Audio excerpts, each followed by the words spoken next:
Соёлын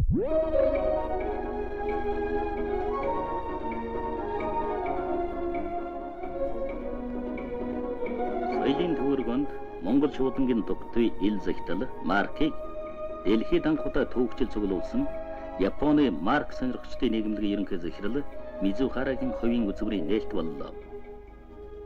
Монголын хуучин марк цуглуулгаар нэрд гарсан энэ хүн 1878-аас 1933 оны үед манай өргөө хотыг дамжин өнгөрдөг байсан бичиг захидлын тогтвол Монгол марк цуглуулан өнөө хүртэл хадгалж Монгол улсад болоод дэлхийд ховор нэндэн үзмэр бий болгожээ.